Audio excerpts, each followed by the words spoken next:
Cześć, tu Bartek Czeka ze strony universeofmemory.pl.com. Każdy ma swoje sposoby, żeby poprawić sobie humor, kiedy jest mu smutno. Niektórzy lubią oglądać obrady Sejmu, niektórzy oglądają stand-upy, poczytają kawały. Ja z kolei uwielbiam czytać zalecenia dietetyczne różnego rodzaju organizacji, szczególnie na szczeblu krajowym. To znaczy to, co dane kraje zalecają, żeby osoby w nacji jadły. Chociaż nawet to jest niedomówieniem, bo wydaje mi się, że po prostu jeśli moja dusza jest instrumentem, to po prostu niektóre badania potrafią naprawdę różnego rodzaju partie na niej odgrywać. Raz jest dramat, smutek, czy wielka smuta, innym razem jest niesamowita radość i salwy śmiechu. Właśnie jeśli chodzi o tę dramatyczną część, to czasami na początku badań widać takie fragmenty, gdzie zaznacza się, że 42% osób obecnie na świecie, czyli 3,1 miliarda osób ma kłopoty ze spełnieniem wymagań zdrowych diet, czyli nie odżywia się zdrowo, ma kłopoty ze spełnieniem norm dotyczących spożywania różnego rodzaju składników odżywczych. Nawet jest podkreślone, że od 2019 roku stan ten pogorszył się prawie 7%, dokładnie 6,7%. Już na początku bijemy po prostu w dzwony zagłady, sytuacja jest niebezpieczna i jest źle. Z drugiej strony, właśnie jeśli chodzi o ten aspekt komedii, rozglądamy się dookoła i czytamy, jakie są pomysły, żeby temu zaradzić. No i oczywiście wiemy, że na przykład mięso hodowane w laboratoriach to ma być jeden z tych sposobów. Ale potem czyta się profesjonalne opracowania dotyczące właśnie tworzenia tego mięsa z laboratorium, tego mięsa Frankensteina, jak to pieszczotliwie niektórzy ujmują. Trafiamy na takie fantastyczne fragmenty, oczywiście to badanie będzie w opisie, zacytuję. Aby osiągnąć 1% obecnej globalnej produkcji mięsa, potrzebna byłaby dodatkowa pojemność hodowli komórek ssaków wynosząca, to nie jest przejęzyczenie, 300 milionów litrów, co stanowi wzrost około 3000% w stosunku do obecnej zdolności produkcyjnej. I mówimy o zastąpieniu 1% obecnej produkcji mięsa na świecie. I tak wygląda rzeczywistość, jeśli chodzi o mięso hodowane w laboratorium. I to jest oczywiście jeden z tych pomysłów, jak można pomóc ludziom, żeby wypełnić te normy żywieniowe, żeby oni odżywiali się wystarczająco zdrowo, żeby nie podupadali na zdrowiu. A skoro mówimy o dobrej diecie, to oczywiście nie może zabraknąć sponsora tego odcinku, którym jest nieustannie Mięsna Paczka. Jeśli ktoś jeszcze nie słyszał, to Mięsna Paczka jest dostawcą mięsa z certyfikowanych ekologicznych polskich gospodarstw, gdzie, jak w kółko powtarzam, hodowla odbywa się po bożemu. To znaczy nie ma żadnych antybiotyków na żadnym etapie hodowli, nie są używane żadne boostery wzrostu, hormony wzrostu, nic z tego rodzaju. I to daje nam pewność, że po prostu mięso jest jak najwyższej jakości, kiedy trafia do nas. I Mięsna Paczka działa w bardzo prosty sposób. Wchodzimy na stronę Mięsnej Paczki, tam możemy sobie wybrać już skompletowaną uprzednią paczkę, albo możemy po prostu z tych produktów, które znajdują się tam w sklepie, wybrać to, co nam osobiście pasuje. Punkt drugi to jest, mówimy, gdzie ta paczka ma dojechać, i punkt trzeci, otwieramy z uśmiechem drzwi, bo przyszła właśnie nasza Mięsna Paczka. To jest świetnie zabezpieczona, tam jest warstwa izolacyjna, wszystko jest zmrożone suchym lodem. Możemy więc przełożyć po prostu takie mięso bezpośrednio do zamrażarki i wyjmować, kiedy najdzie nas ochota, aby coś ugotować, albo będzie chwilka wolnego czasu. I jeśli ktoś jeszcze nie zamawiał z Mięsnej Paczki, to z kodem BARTOSZ10 jest 10% zniżki na pierwsze zamówienie. Ja jak zawsze ze swojej strony serdecznie polecam. Dziękuję Mięsnej Paczce za sponsorowanie tego odcinka. I lecimy dalej. Osobną odsłoną tego szaleństwa, tego całego spektaklu absurdu jest oczywiście to, że wiele krajów ma swoje zalecenia dietetyczne, w których tak naprawdę eliminuje praktycznie całkowicie jedyne produkty, które mają olbrzymią przyswajalność składników odżywczych. I te produkty to są oczywiście produkty zwierzęce i odzwierzęce. Przykładowo w zeszłym roku w Szwajcarii opublikowano nowe wytyczne dietetyczne, oczywiście oparte na badaniach. To, co można zauważyć, że o ile jeszcze w opisie da się znaleźć, że jakieś tam minimalne spożycie tego mięsa jest zalecane, to jeśli spojrzy się na tą oficjalnie opublikowaną piramidę żywieniową, zalecaną piramidę żywieniową, to powodzenia, jeśli ktoś zauważy tam te produkty zwierzęce i odzwierzęce, one gdzieś tam na samej górze trzeba naprawdę ostro wytężyć ten wzrok, żeby cokolwiek dostrzec. Mimo że bijemy na alarm, że jest kłopot, jeśli chodzi o spożywanie odpowiedniej ilości składników odżywczych, to jednocześnie promujemy zamienniki, które są niesamowicie ograniczone, jeśli chodzi o, wbrew pozorom, składniki właśnie odżywcze i szczególnie ich przyswajalność. O tym tak naprawdę będzie ten filmik. Ten filmik będzie o gęstości żywieniowej produktów i zrobimy to w ten sposób, że będziemy robić porównania, bo wyszło właśnie takie fajne badanie, które porównywało gęstość odżywczą różnego rodzaju składników odżywczych w odniesieniu do ilości gramów danego produktu, które trzeba zjeść oraz ilości kilokalorii tego produktu właśnie w porównaniu do innych produktów, więc można sobie na podstawie tego badania porównywać właśnie jak ma się przyswajalność, nie wiem, chleba, ziaren właśnie, orzechów, fasoli i tym podobnych, między innymi właśnie do mięsa. Jeśli ktokolwiek interesuje się choć trochę zdrowiem i dietetyką, to prawdopodobnie nie będzie nic jakiegoś zdrożnego i absurdalnego. Dla osób, które jeszcze nie miały takiego doświadczenia, będzie to na pewno bardzo, bardzo takie poruszające, bo porównania te wypadają naprawdę momentami absolutnie absurdalnie. Absurd ten będzie polegać na podaniu obiektywnych punktów odniesienia, ponieważ tak naprawdę sztuka manipulacji albo perswazji, w zależności od tego, co chce osiągnąć dana osoba, będzie zawsze polegała na tym, że będziemy manipulować czyimś punktem widzenia albo punktem odniesienia. Świetnym przykładem jest masło orzechowe. Na przykład czasami pojawia się gdzieś tam, czy to w artykułach, czy to na YouTubie, czy gdzieś tam w studiu telewizyjnym jakiś dietetyk, nieważne z tytułem profesorskim czy nie, którego pula genetyczna wymaga ponownego losowania, który mówi, że mięsa to nie trzeba, mięso wcale nie jest takim dobrym źródłem białka, bo na przykład masło orzechowe ma bardzo dużo białka. Rzeczywiście, jeśli po prostu poprzestaniemy na tym, tworzymy po prostu tą iluzję, to wygląda to całkiem ciekawie, no bo potem sprawdzamy i w zależności oczywiście od rodzaju masła orzechowego, czy to jest gorsze, jakieś masło lepsze, czy są kawałki orzechów, czy nie, będziemy często docierać do mniej więcej takich wartości, że na 100 gramów masła orzechowego będziemy mieć 20-50 do 30 gramów białka. No to w sumie wygląda to całkiem nieźle, prawda? Jeśli na przykład właśnie za punkt odniesienia weźmiemy sobie spożycie 20 gramów białka, no to jeśli popatrzymy na masło orzechowe, to powiedzmy musimy spożyć mniej więcej 75 gramów masła orzechowego, żeby spożyć te 20 gramów białka. Tak jak mówiłem, nie wygląda to źle, bo przecież ten dietetyk specjalnej troski może nam zrobić właśnie to magiczne porównanie, że aby uzyskać 20 gramów białka, jedząc wołowinę, musielibyśmy zjeść na przykład w okolicy powiedzmy 80 gramów wołowiny. To są wszystko mniej więcej punkty odniesienia, bo oczywiście znowu zależy od masła orzechowego, zależy od części wołowiny, którą byśmy spożyli, ale pi razy drzwi można powiedzieć, że musielibyśmy spożyć mniej gramów masła orzechowego nawet, parę gramów mniej, powiedzmy te 75, 5 gramów mniej niż wołowiny, aby wrzucić do organizmu 20 gramów białka. I to jest właśnie ta sztuka iluzji, tak? Bo jeśli mamy to porównanie i na nim skończymy, to rzeczywiście komuś się może wydawać, szczególnie laikom, tak? Osobom, które nie mają specjalnie dużej wiedzy. I nie mówię laikom w sensie absolutnie obraźliwym, bo każdy z nas jest laikiem w jakiejś dziedzinie, tylko mówię to w kontekście osób, które po prostu nie siedzą nawet ciut głębiej, jeśli chodzi o wiedzę z tej dziedziny. Z punktu widzenia laika, tak? I najczęściej trzeba pamiętać, większość społeczeństwa jest laikami, to nie są osoby, które jakoś aktywnie się interesują tymi rzeczami, czy mają jakąkolwiek głębszą wiedzę z tej dziedziny. W oczach laika to wydaje się absolutnie sensowne, że masło orzechowe będzie dobrym zamiennikiem wołowiny. Ta wizja zaczyna się kruszyć, kiedy, tak jak mówiłem, zaczynamy brać obiektywne punkty odniesienia do takich porównań. Jeśli popatrzymy na te 20 gramów białka znajdujących się w masie orzechowym, to najpierw należy zadać sobie pytanie oczywiście, ile trzeba kilokalorii spożyć, żeby wrzucić do organizmu te 20 gramów białka. No i okazuje się, że zjedzenie tych 75 gramów masła orzechowego kosztuje nas mniej więcej, czy będzie równało się spożyciu 460 kilokalorii. Jeśli popatrzymy na wołowinę, oczywiście znowu to może być tłustszy kawałek, chudszy, w przypadku polędwicy na przykład będziemy mówić o 120 kilokaloriach. Jeśli chodzi o bardziej obiektywne przyrównanie tych wartości, a mamy tak, że musielibyśmy spożyć 460 kilokalorii masła orzechowego, aby spożyć 20 gramów białka, przy mniej więcej 120, nawet podciągając 150 kilokaloriach wołowiny. Ale tutaj no właśnie, ta obiektywność nie powinna się kończyć,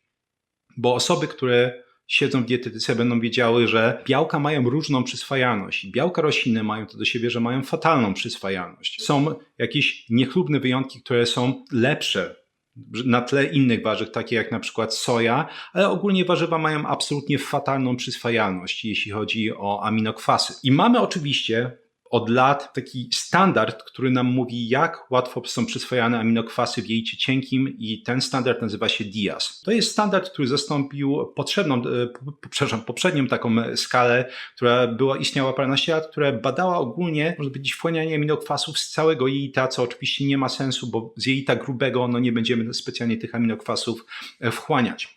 No i co nam mówi DIAS, jeśli chodzi o masło orzechowe? Jeśli spojrzymy sobie na dane, to okazuje się, że wchłanialność aminokwasów z masła orzechowego sięga maksymalnie mniej więcej 50%. Zaczynamy dochodzić do wniosku, że 20 gramów białka z masła orzechowego, które spożyjemy, nie jest wchłanialnych.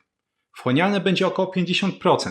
Czyli to jest jedna z tych rzeczy, o których zawsze mówię w odniesieniu do warzyw, że są to wartości papierowe. Jak cokolwiek jest pokazane, jeśli chodzi o warzywa, jeśli chodzi o różnego rodzaju minerały, często szczególnie białka i tym podobne, to są wartości papierowe. Czyli to znajduje się w warzywie, to absolutnie nie znaczy, że ty wyłuskasz to z warzywa. To jest właśnie ta różnica między zawartością a wchłanialnością. Wchłanialność tych aminokwasów z masła orzechowego sięga 50% maksymalnie.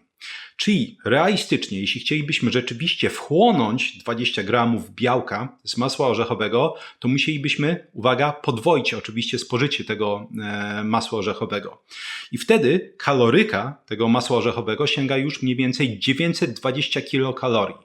Czyli już mamy takie dosyć obiektywne i jednocześnie przerażające porównanie dla osób, które wcześniej załapały się, bym powiedział, w tą pułapkę porównania nieobiektywnego, że jeśli mamy spożyć 920 kilokalorii masła orzechowego, żeby wchłonąć 20 gramów białka, albo możemy zamiast tego spożyć powiedzmy do 150 kilokalorii wołowiny, to coś zaczyna się tutaj kruszyć, jeśli chodzi o ten obraz.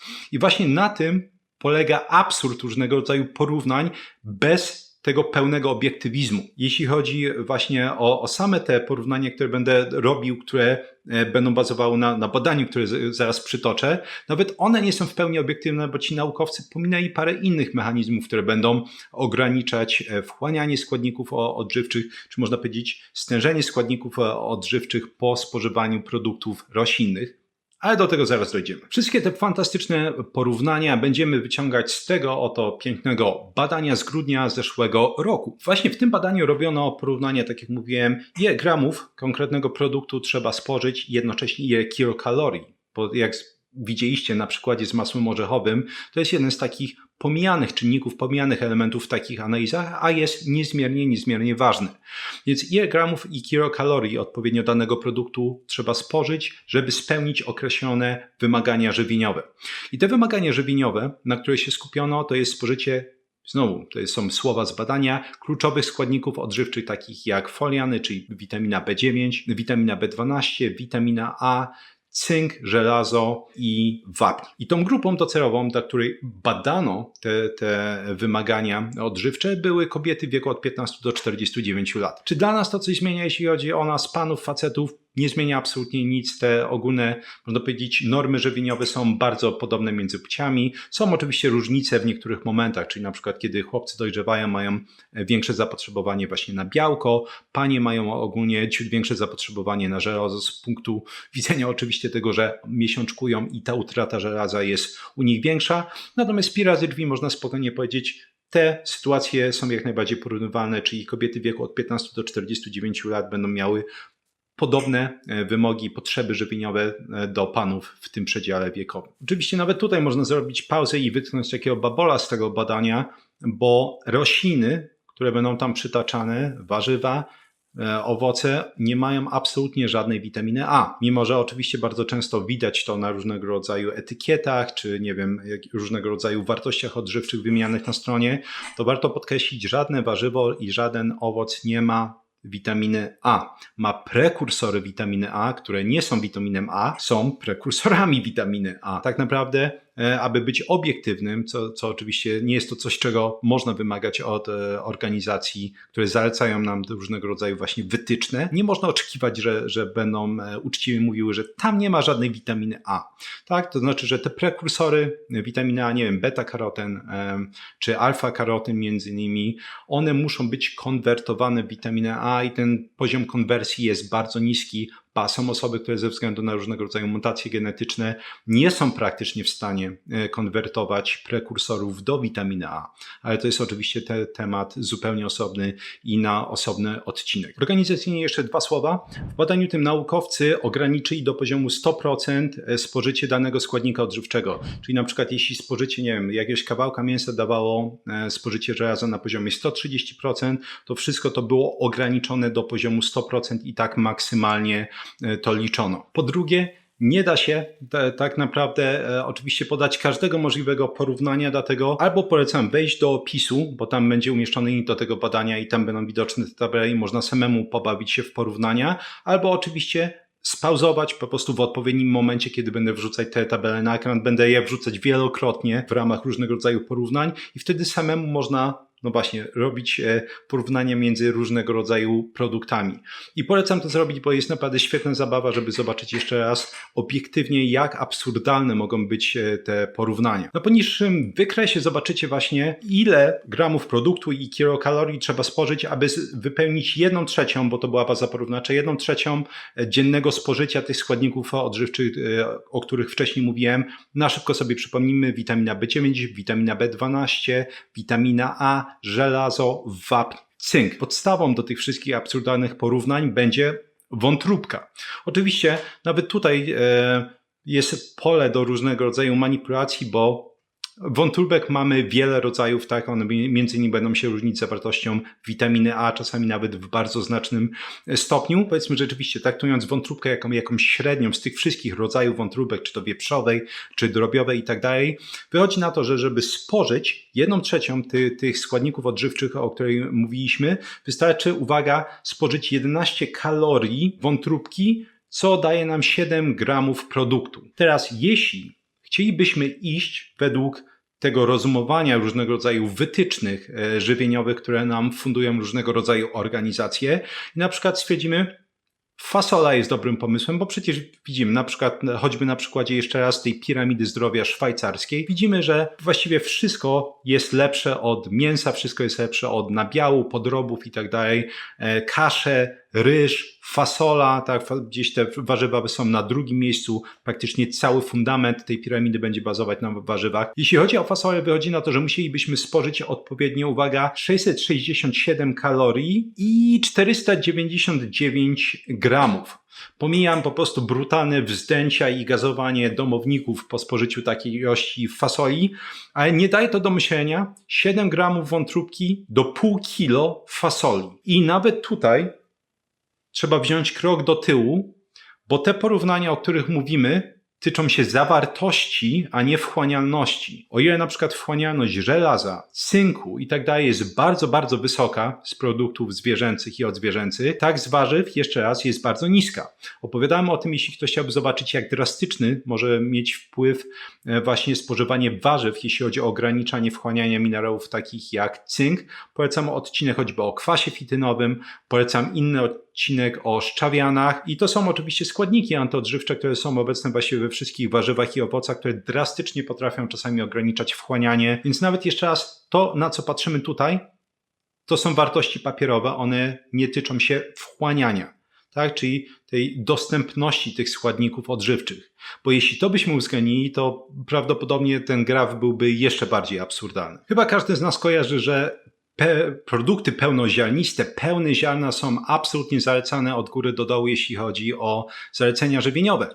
No więc jak wypadają tutaj właśnie te pełne ziarna w odniesieniu do wołowiny, która przecież jest taka paskudna i trzeba ją koniecznie ograniczać. Aby wypełnić 1/3 norm spożycia tych składników odżywczych, o których mówiliśmy, trzeba byłoby spożyć 275 kalorii, co daje nam 119 gramów produktu. Czyli tak naprawdę dosłownie parę kęsów. Aby spełnić z kolei 1/3 tych norm żywieniowych, jeśli chodzi o produkty pełnoziarniste czy pełne ziarna, musielibyśmy spożyć odpowiednio 1768 kalorii, 950 gramów produktu. Czyli innymi słowy, te organizacje będą mi sugerować, że powinienem zjeść 1 kilo pełnych ziaren zamiast jedzenia 100 gramów z małym haczykiem wołowiny. Mówimy o zawartości tych składników odżywczych, nie mówimy o przyswajalności, bo przyswajalność żelaza z pełnych ziaren będzie dosyć kiepska. Nie oszukujmy się, między innymi tak samo jak cynku. Na co zresztą przecież mamy badania z ostatnich parudziesięciu lat. Jajka oczywiście najczęściej, jeśli chodzi o większość organizacji, również są odradzane, że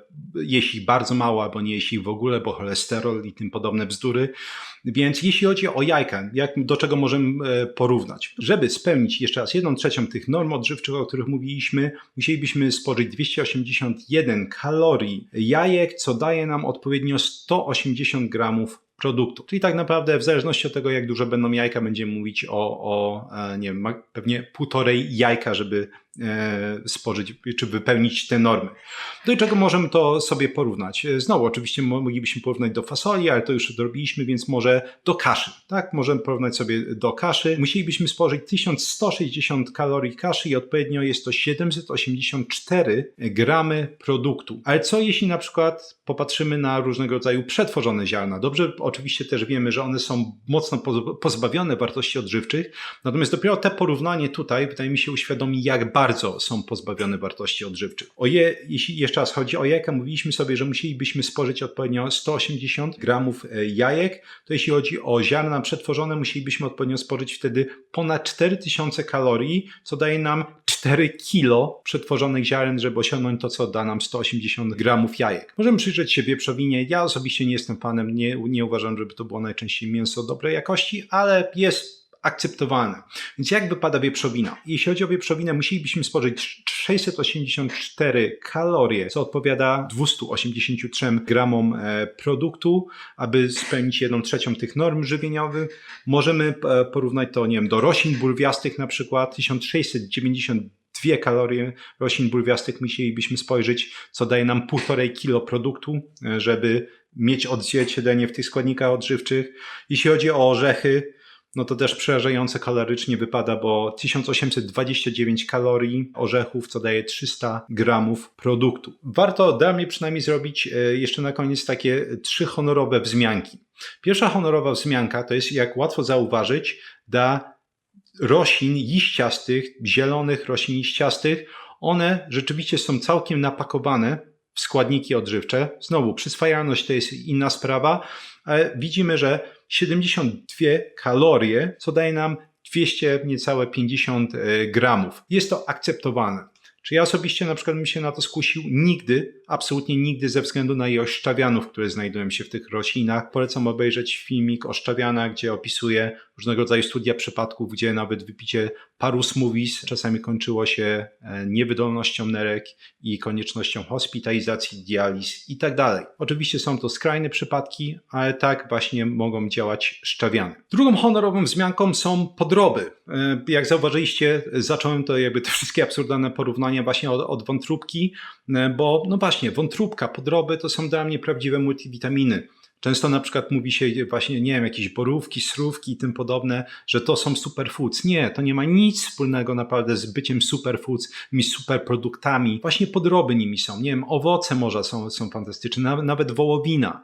Bo jeśli popatrzymy sobie, ile trzeba by spożyć właśnie choćby nerek czy serca, 125 kalorii jeśli chodzi o nerki, 163 kalorie jeśli chodzi o serce, co daje odpowiednio 128 gramów jeśli chodzi o nerki i 146 gramów jeśli chodzi o serce. Ja na przykład wątróbkę uwielbiam nadżycie, staram się po prostu ją jeść często i to nawet nie chodzi stricte o bym powiedział, jakiekolwiek tutaj koniecznie walory odżywcze, po prostu uwielbiam smak. Jeśli na przykład byś szukał jakichś potencjalnie rzeczy, które można zmodyfikować, jeśli chodzi o dietę, uważam, że podroby są naprawdę fantastycznym pomysłem, nawet raz w miesiącu dosłownie. Oczywiście pod warunkiem, że to jest coś, co smakowo będzie Ci odpowiadać, bo nie uważam, że byłby sens zmuszać się do jedzenia takich rzeczy, ale jeśli jest to coś, co jest Ci jakoś po drodze smakowo, naprawdę warto przynajmniej raz w miesiącu wdrożyć to. I tutaj niestety negatywna wzmianka a propos kurczaka. Dosyć często podkreślam, kurczak jest absolutnie najgorszym mięsem, oczywiście taki kurczak produkowany masowo, przemysłowo, które można kupić, które można spożywać. Słyszałem o osobach, które próbowały robić karniwora, dietę karniwora, spożywając głównie kurczaka, indyka i tak dalej. To jest nie do zrobienia. I rzeczywiście, jeśli spojrzymy sobie na te wartości odżywcze kurczaka, to wygląda to naprawdę cienko, tak? bo musielibyśmy spożyć 1100 kalorii, jeśli chodzi o kurczaka. Jest to pół kilo. Oczywiście pół kilo kurczaka dosyć pewnie łatwo jest wcisnąć, ale wciąż bym powiedział w porównaniu do wołowiny, już pomijam podroby, w porównaniu do nabiału i tym podobnych, naprawdę nie wypada kurczak dobrze, więc dla mnie to jest mięso, które ewentualnie jeśli ktoś lubi smak, raz na jakiś czas można spożyć, natomiast absolutnie nie powinno to stanowić podstawy, jeśli chodzi o dietę, tak? Czyli nawet jeśli ktoś nie lubi jeść dużo mięsa, ale jako to mięso wybiera kurczaka, jest to absolutnie fatalny pomysł. Ciekawie wyglądają te porównania, prawda? A wciąż mimo tych powiedział, absurdalnych porównań, to jest zaledwie wierzchołek góry lodowej. Nie bez powodu wspominałem, że no właśnie ta góra lodowa, ona gdzieś tam ciągnie dalej w stronę tego oceanu. Dlaczego? Bo w momencie, w którym będziemy wykluczać, czy będziemy skupiać się bardziej na produktach roślinnych, będziemy automatycznie skazywać się na konsumowanie większej ilości węglowodanów. W momencie, w którym będziemy osiągać wyższy poziom glikemii, czyli stężenia glukozy w krwiobiegu, to wtedy, aby organizm zużytkował te węglowodany, przemienił je na energię, musimy użytkować stosunkowo dużo różnego rodzaju składników odżywczych. Ja nie będę tego osobno opisywał, bo są dwa olbrzymie filmiki na ten temat. Cukier, złodziej witamin i cukier, złodziej minerałów, jakoś tak czy siak będą tutaj oczywiście linki i polecam właśnie je obejrzeć, bo tam fajnie na różnego rodzaju badaniach interwencyjnych pokazuje, że wystarczą właśnie te skoki glukozy nawet do 140 mg na decy. To nie jest specjalnie duży skok glukozy, aby na przykład w olbrzymi sposób wymywać pulę magnezu z organizmu. Jeszcze raz, te porównania, one wypadają bardzo kiepsko, jeśli chodzi o rośliny, a mimo to, jeszcze raz, rzeczywistość jest taka, że one nie uwzględniają wchłanialności, czyli dostępności tych składników odżywczych, czyli nie uwzględniają tego, że mamy składniki antyodżywcze w roślinach, które będą hamować wchłanianie aminokwasu, będą hamować wchłanianie wielu z tych między innymi minerałów i coś, czego praktycznie żadne badanie niestety nie uwzględnia przy takich porównaniach, jest to, że w momencie, w którym jeszcze raz będziemy mieć wahania poziomu glukozy, będziemy mieć skoki glukozy, będziemy tracić znaczne ilości składników odżywczych, żeby przemienić węglowodany w energię. Więc nie bez powodu tak naprawdę bazowanie w dietach na produktach zwierzęcych i odzwierzęcych jest takie wyzwalające, bo można tak naprawdę jeść mniej i wciąż spełniać wszelkie normy żywieniowe. Warto zaznaczyć, nawet te wszystkie normy żywieniowe, którymi się nas karmi i tak dalej, one powstały dla diet mieszanych, tak? Także stosowanie i dla diet różnego rodzaju niskowęglowodanowych, ketogenicznych jest po prostu nieporozumieniem, tak? Albo po prostu pokazuje brak kompetencji osób, które będą robić takie porównania. Także z mojej strony ja mogę się tylko właśnie uśmiechać, czy parsknąć po prostu śmiechem, kiedy człowiek przechadza się po prostu w supermarkecie tymi półkami i widzi na przykład te Nutri-Score, pewnie wielu z Was kojarzy, tak? Czyli Nutri-Score, czyli ocenę jakości żywieniowej produktu. I potem widzę na paczce na przykład płatków śniadaniowych Nesquik, po prostu gówno jak 150 i widzę, że tam jest A. Potem przechodzę się na przykład między innymi półkami, widzę, że jajka na przykład w zależności od rodzaju mają ocenę C albo D. To samo często z wołowiną, która ma większą ilość tłuszczu, tak? Bo ta chudsza jeszcze może dostanie B, a już ta z większą ilością tłuszczu to jest D. Ktoś ewidentnie mówi, że wiecie co? Dużo lepiej jest zjeść płatki Nesquik na śniadanie, tak? Niż na przykład zrobić sobie jajecznicę. Czy lepiej niż na przykład zjeść sobie, nie wiem, 150 gramowego steka. Jeśli ktoś to łyka, to uważam, że prędzej czy później obudzi się niestety w bardzo złym zdrowiu. Nie tylko metabolicznym, ale ogólnie bardzo złym zdrowiu. Te zalecenia to jest jak spirala, tak?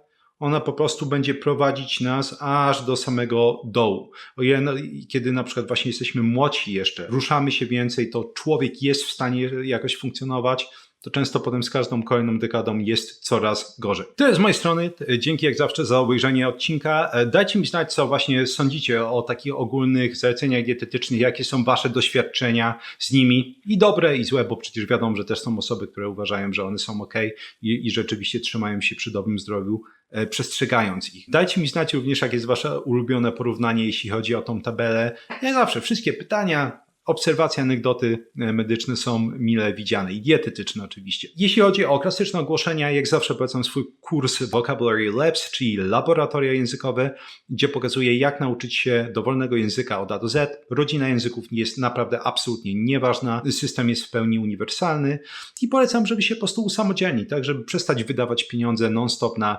podręczniki, różnego rodzaju aplikacje, szkoły językowe. Drugi kurs Experts Incubator, czyli kuźnia ekspertów. W tym kursie z kolei pokazuję, jak samodzielnie nauczyć się dowolnej dziedziny od A do Z. Jak stworzyć swój plan nauki, jak zapamiętywać, tworzyć rozumienie, wdrażać suche informacje w praktykę. I jest to kurs znowu mocno uniwersalny, bo ja zawsze byłem taką Zosią Samosią i on ma właśnie pokazać Ci, jak nauczyć się samodzielnie czegokolwiek. Więc jeśli chcesz zmienić pracę, kurs się przyda jak najbardziej, tak? Będziesz mógł przy jego pomocy zdobyć kompetencje, aby zmienić tą pracę na lepszą. Jeśli masz super pracę, możesz przy jego pomocy zdawać certyfikaty, egzaminy, opanować naprawdę tonę różnego rodzaju materiałów i nawet przydatne jest dla osób, które po prostu chcą mieć lepsze oceny na studiach, czy nawet zapamiętywać więcej z tego, co czytają i słuchają. Oraz kurs o jeden włos za daleko, gdzie z kolei pokazuje, jak zatrzymać i odwracać łysienie androgenowe, jak diagnozować między innymi telogenowe wypadanie włosów. Często ono oczywiście może występować przede wszystkim u pań jednocześnie z łysieniem androgenowym oraz jak walczyć z różnego rodzaju uporczywymi chorobami skóry głowy, między innymi uporczywym łupieżem. 3 piosenki rockowe jak zawsze w pierwszym komentarzu przypięte na górze. Coś wolnego, coś szybkiego, żeby miło spędzić czas również po wysłuchaniu tego odcinka. Co jeszcze w opisie jak zawsze badania czy różnego rodzaju źródła do poczytania, żeby rozszerzyć swoją wiedzę dla tych bardziej dociekliwych. Również w opisie jest link do mojego newslettera. Tam wyskakuje okienko, można wprowadzić swój adres mailowy i tam z kolei wysyłam artykuły na temat poprawy pamięci, nauki języków obcych, produktywności, czasami kreatywności oraz na przykład analizy badań naukowych, chociaż to sporadycznie. Jeśli zainteresowały Cię wszystkie te informacje, o których tutaj mówiłem w filmiku, to można je ściągnąć w formie łatwo dostępnych fiszek elektronicznych i ta forma jest dostępna dla patronów kanału. Patrona kosztuje 40 zł miesięcznie i można sobie po prostu w ramach tego patronatu nawet na 1 miesiąc się zapisać i ściągnąć te fiszki do tego odcinka i ponad 120 poprzednich, bo aż tyle tego się zebrało. Również dla patronów jest dostępna sekcja badanie tygodnia, gdzie raz w tygodniu omawiam właśnie jakieś takie ciekawe badanie. Jest tam mój komentarz, są odniesienia często do innych badań oraz dla patronów jest również sekcja forum, czyli jest forum prywatne, tam można zadawać mi pytania, albo też mamy często bardzo ciekawe dyskusje na różnego rodzaju tematy, jeśli kogoś to interesuje. Dzięki jeszcze raz za wysłuchanie tego odcinka i co? Do zobaczenia za parę dni w następnym.